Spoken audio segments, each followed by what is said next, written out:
approaching the bottom now. Okay, so again, we've got some more Ameritrash style games. At the top, we've got Cyclades or Cyclades, which is a dudes on a map area control game. It is one of the Matago kind of trilogy of games on this. It's the first one in the trilogy. I enjoy Cyclades. Again, there's a few people in my group that aren't quite as fond of it, but it is a really, really good game. It's got this kind of bidding mechanic for, so you're bidding for the god's powers to try and earn the god's favour, and that dictates what you can do in that turn. So that's a really interesting mechanic. The actual combat in the game is not very interesting, so that is a kind of wee bit of a drawback.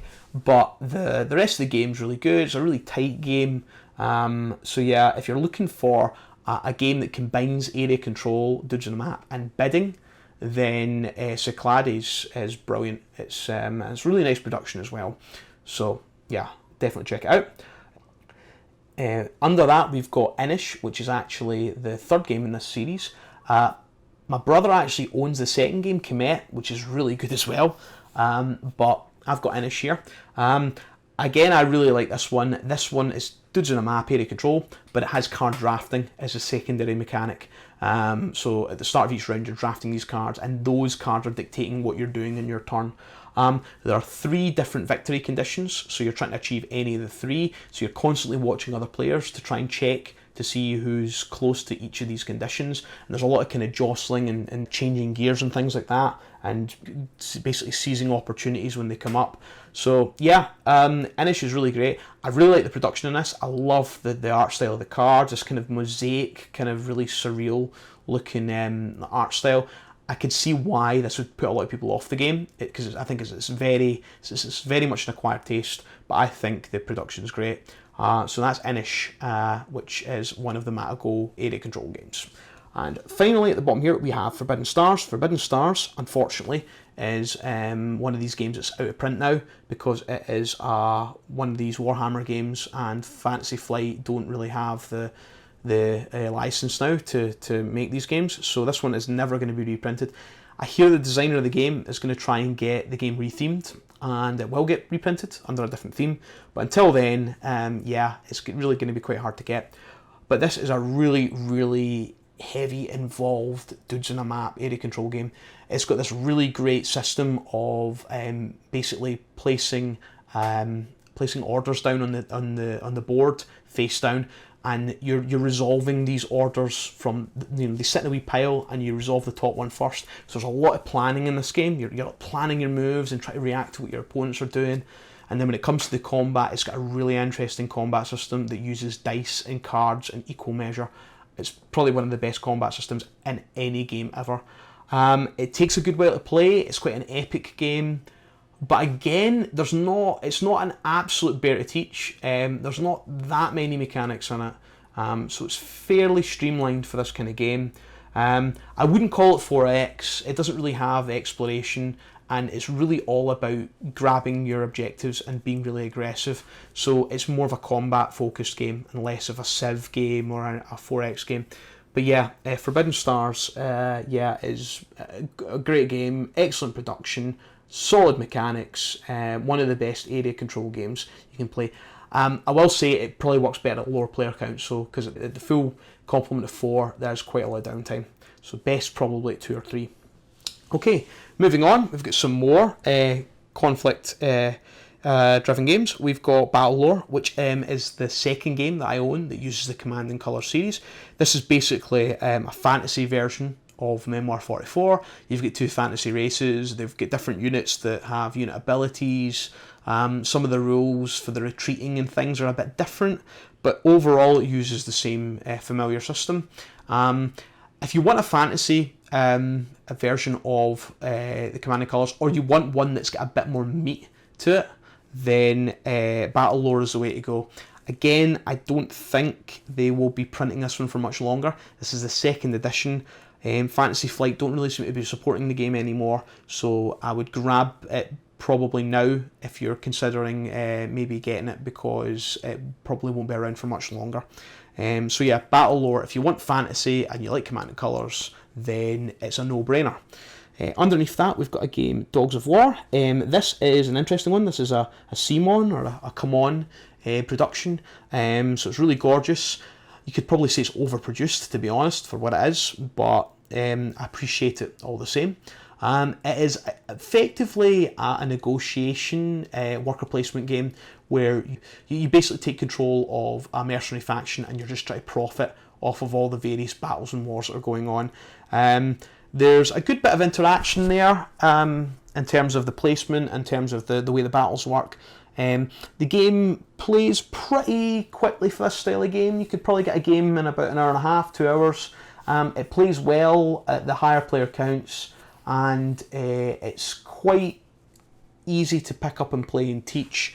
But again, I think this is one that's quite group dependent. You really need to have a group that is quite willing to screw each other over, you know, and be quite mean. So it can be quite a nasty game. But really, really enjoy this one. So that's Dogs of War. Doesn't get enough buzz as well. So yeah, I think more people should be checking this one out. Underneath that, we've got Descent. So this is the 2nd edition. I've not played this a lot, unfortunately. I've played more of Imperial Assault, but that's a mate's copy. Yeah, if you're looking for a dungeon crawl fantasy style game, you can't really go wrong with Descent. It's a really solid system. The production's really nice. There's lots of expansions out there. There's, you know, another campaign book as well, even just for the base game. Yeah, it's really, really solid dungeon crawl game. So yeah, again, I don't know how long this one's going to be around for. They might do a 3rd edition, but until then, I would definitely consider picking up the 2nd edition before it's no longer available. Okay, moving over here, we're back to some Eurofare. At the top, we've got Clans of Caledonia, which is basically very similar to Terra Mystica and Gaia Project, but maybe just a wee bit lighter, a bit more accessible. It's got this theme of kind of developing industry in Scotland, and I think it's the late 17th century, I think. It's really nice production. You get a lot of stuff in that small box, and the game itself is really solid. I really like the market in the game, this fluctuating market with the different resources. Yeah, it's just a really solid Euro. And again, got a bit of buzz when it came out, but I don't really see as many people playing it now. I think it's a really, really excellent game. So if you haven't heard of this one, haven't had a chance to play it, definitely check it out. Underneath that, we've got Archipelago. Now, Archipelago is a worker placement 4X kind of style game where you are trying to colonise an archipelago. It is quite a mean game because it's a semi-co-op, so you're all helping each other out to a point, but at the same time you're trying to get ahead of your opponents. Everybody's got hidden objectives, so you're all working towards your own objective, and you're trying to work out what other objectives other people have as well, so you can try and score them. So there's quite a lot going on in this game. It's a really, really gorgeous production, and a really, really solid system. Again, it's very group dependent. It can be quite nasty, so you really want to be playing with this with the right sort of people. But Archipelago, yeah, really, really excellent game. Underneath that, we've got a couple of Stonemaier games. We've got Euphoria, which is one of Jamie Stegmaier's older games. This is a worker placement game that uses dice as the workers. It is, again, really nice production.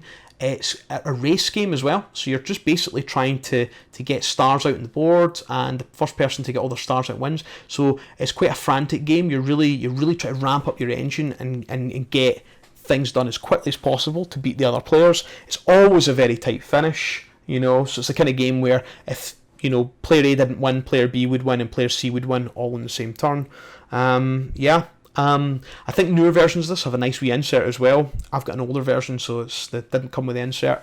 But yeah, Euphoria, if you like a worker placement game with a kind of interesting dystopian kind of world theme in the future, then Euphoria is excellent. At the bottom here, we've got Scythe. Scythe is a really excellent game, one that was really, really hyped a lot. It's got quite a few expansions now as well. I enjoy this game probably more than other people in my group. I think it's really excellent. A lot of people were kind of lulled into this idea that it was a combat heavy game. It was all about conflict. It's not really. It's an engine building resource management game with a bit of combat in it, and mainly the potential for combat as a deterrent. But it's an absolutely gorgeous production, and it's really solid mechanics. Once people know what they're doing in the game, it plays really quickly as well. You could actually play a 7-player game of this in 3 hours if people know what they're doing. Because you're just taking an action and you're just going around the table, and people just keep doing that until the game ends triggered. So there's no phases for like a refresh phase or anything like that. You just basically do your turn and it just keeps moving around. So it's really, really nice and streamlined like that. So it's got a cool theme as well. It's kind of early 1900s Europe, kind of an Eastern Europe theme with mechs and things like that. So Scythe, I think maybe a wee bit overhyped, but I think generally speaking, it's critically acclaimed and it's well deserved of that acclaim, because it's a really, really great game. Okay, over here we've got what I like to call Uwe's Corner. So we've got 4 Uwe Rosenberg games, and you can see that I'm a big fan of Uwe as a designer, because all these games have a kind of similar theme of farming or producing resources and building engines, and I've always liked games like Harvest Moon and now Stardew Valley. It's always a theme that I've been interested in, and these games are really, really, really good examples of that. So I'm just going to go through them quickly, because there's quite a lot of similar mechanics. So At the Gates of Loyang is one that's about kind of farming vegetables and selling them, bringing them to market at the Gates of Loyang, which is an ancient Chinese city.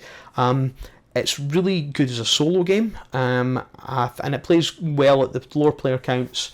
It is probably not as popular as the other games that you can see here, but I have enjoyed my plays of it, although again I've only really played it solo, but I think it's a really good solo game. So that's At the Gates of Loyang. Underneath that we've got Le Havre.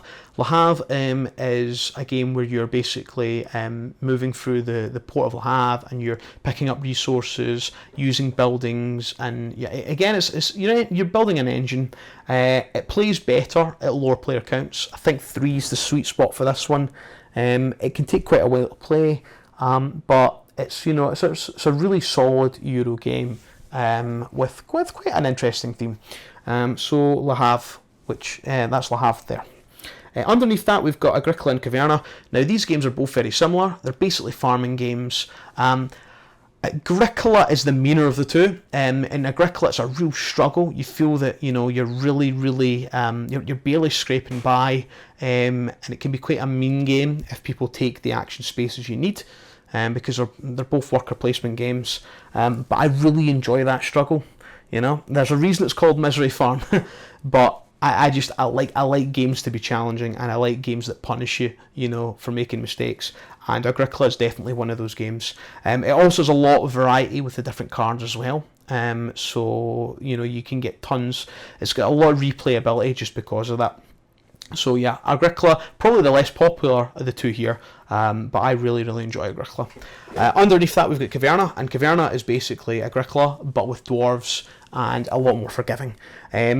You don't have the cards in it, so there's a wee bit less variety, because all the buildings are always going to be in play. So it's maybe doesn't have as much variability as Agricola, but because the way the game works and you score points, there are more viable strategies for winning. Whereas in Agricola, really all the winning farms are going to be very similar because of the way you score points. In Caverna, you're kind of encouraged to go for different strategies, which is quite good. And I like the whole adventuring thing where you send your dwarves on adventures and they level up and get stronger. That's really cool as well. So if you're looking for a game that, a farming game that's more forgiving, and that has multiple paths to victory, then Caverna's probably the better bet. Both games are beautiful productions. I think Caverna's probably got the edge there, in terms of core components, just quantity and the quality. But both games are really, really nice set up on the table. So yeah, I would really just pick the one that really appeals to you more, just on the mechanics. And then over here we have Stone Age. Stone Age is a family weight worker placement game based in the Stone Age, obviously, and it has this interesting thing where you send your workers to spots and you roll dice, dependent on the number of workers, and that is basically how many resources you can gather. So there's a wee bit of push your luck there with and how you allocate your workers. There's multiple paths to victory.